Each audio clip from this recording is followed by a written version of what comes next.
Chantal Gamperlé, bonjour. Bonjour. Vous êtes DRH du groupe LVMH. Donc LVMH, c'est 63 marques, 83 000 salariés. Puisque nous avons la chance d'accueillir une DRH aujourd'hui, je voulais vous demander quels conseils vous pourriez donner aux jeunes femmes qui nous regardent, qui pourraient leur permettre de s'améliorer au jour le jour, en tout cas de mettre toutes les chances de leur côté. Alors, d'une façon générale, je me méfie un peu des conseils. Je ne pense pas qu'il y ait une recette unique. En revanche, ce qui me semble important pour chacun, homme ou femme d'ailleurs, c'est d'essayer de bien se connaître, savoir qui on est, savoir quelles sont nos forces, quelles sont surtout nos motivations, ce qui nous passionne. Dès le moment où ces choses-là sont claires et qu'on peut les capitaliser sur elles, ça vous permet, je crois, d'exercer soit un métier, soit un projet avec de la passion, avec de la motivation.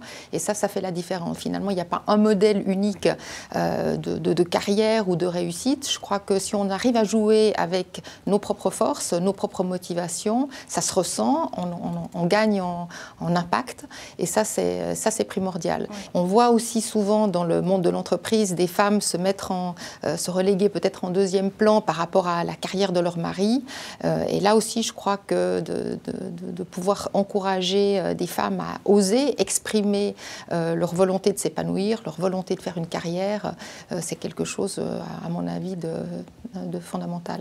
Parce que vous expliquez justement que la carrière se joue à la fois dans l'entreprise, bien sûr, mais aussi à la maison. Vous-même, est-ce que votre mari vous a aidé à faire carrière ? Ah oui, d'une façon générale, je pense que je ne serais pas où je suis aujourd'hui sans j'appelle ça un partenariat familial. Il y a mon mari, il y a mes enfants, qui effectivement étaient un partenaire déjà dans les décisions de carrière qu'on a prises.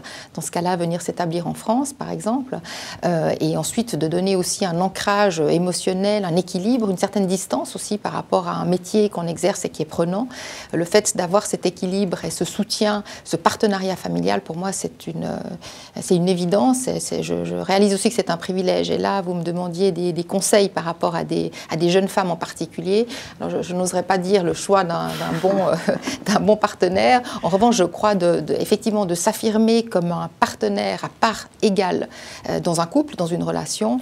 Ça fait pour moi partie d'une qualité essentielle qui permet ensuite d'avoir une aventure professionnelle ou une carrière. Et ça a été un appui formidable qui m'a permis, alors encore une fois, de me consacrer entièrement à ce nouveau défi, à cette nouvelle vie, en étant dégagée de tout souci par rapport aux enfants, par rapport à notre installation. Donc, vous travaillez dans un groupe de luxe où l'image aussi est très importante. Est-ce que c'est important pour une femme de pouvoir exprimer aussi sa féminité dans l'entreprise? Est-ce que ça peut être un plus de l'assumer, de l'exprimer comme vous le faites?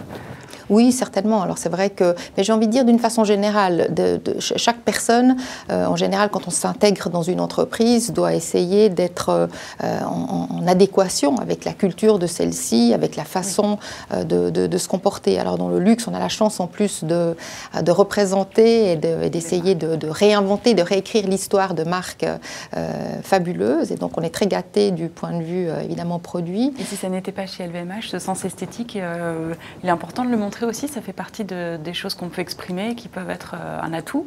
Absolument. Oui. Enfin, encore une fois, je crois que l'essentiel, c'est de... s'en empêcher peut-être. Non, absolument. Mais l'essentiel est probablement de rester soi-même. Merci beaucoup, Avec plaisir.